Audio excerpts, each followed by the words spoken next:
एगो लड़का एगो लड़की के प्रेम बा, प्रेम में लड़की के तरफ से गद्दारी हो तो लड़का पागल हो गइल बा। तो जा तरह खातिर जीवन में हम का ना खोई। अरे का कोई कोचिंग के पैसा में से बचा बचा तरह के चांद खेवनी, चमे खेवनी, छोला खेवनी, तब तो हमार ना भइल है। जाए काजल दुख के बाद तई बाजे हेल रहो तेल हमला के हिला देलू। हाँ अब जरा घरे गइल बड़ू हिल जाए हैं, हिला दे ये गोड़ खत्म है भगवान जानता रे। लइकवा कहता कैसे कोई से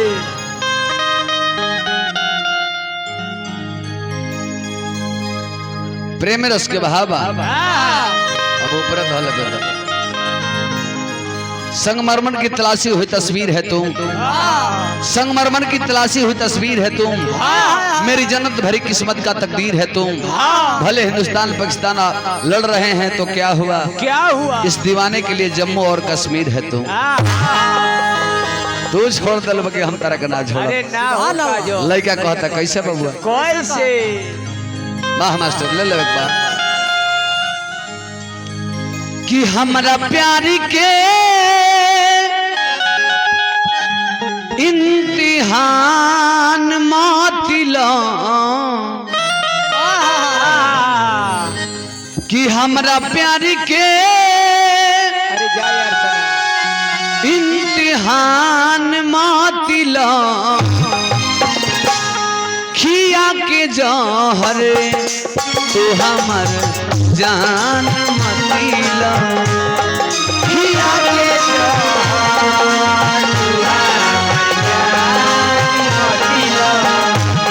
खिया के जहरे तू हमर जान मतिला, खिया के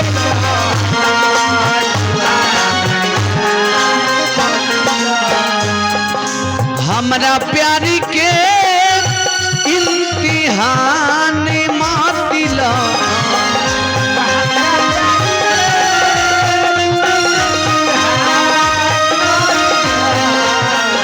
हमरा प्यारी के इम्तिहान मातिला, खिया के जहर तू हमर जान मतिला,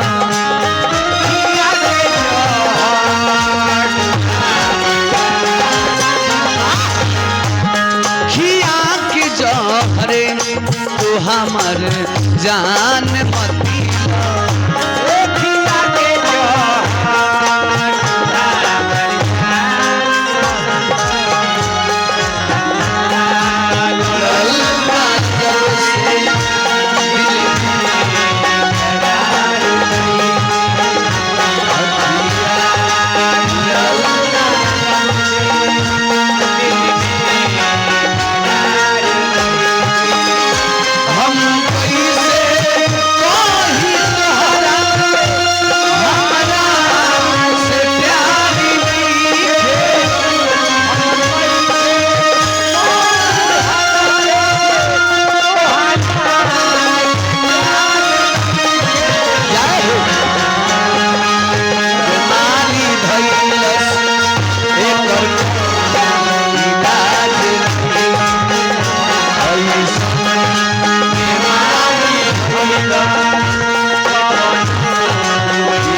सुनो सुना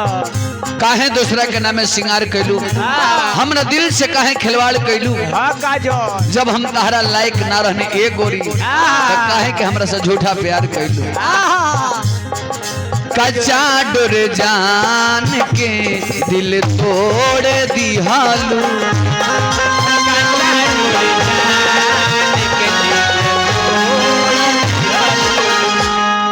काहे दूसरा से नाता जोड़ ली हालू,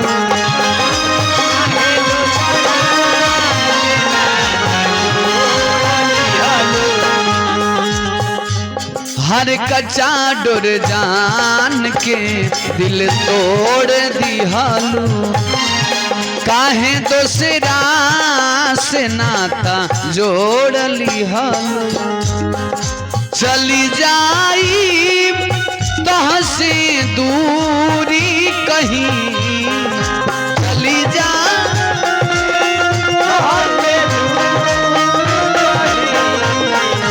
चली जाई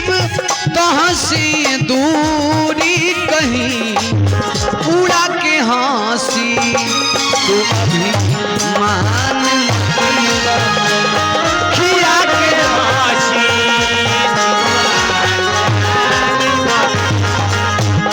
खिया के जहरे तू हमारे जान मती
जिंदगी जखम बन गइल बा मरहम के नहीं चाहत जिंदगी जखम बन गइल बा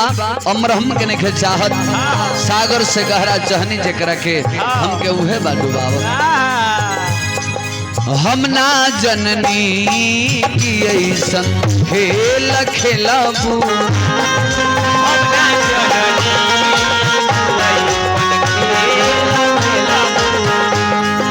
हमरा जखम पर तू नमक मलबू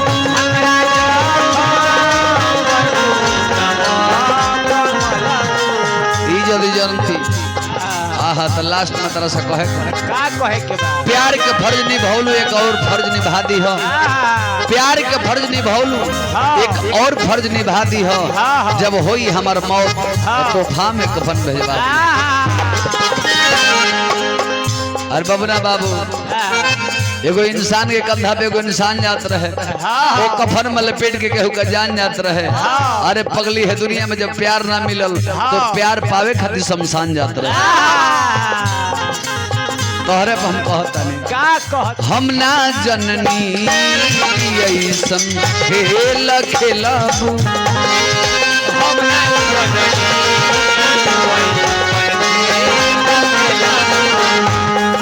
हमरा जखम पर तू नमक मलबू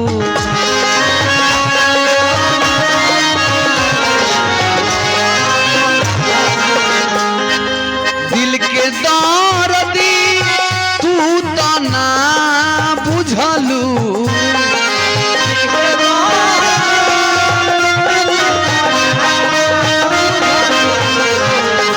दिल के दर्दी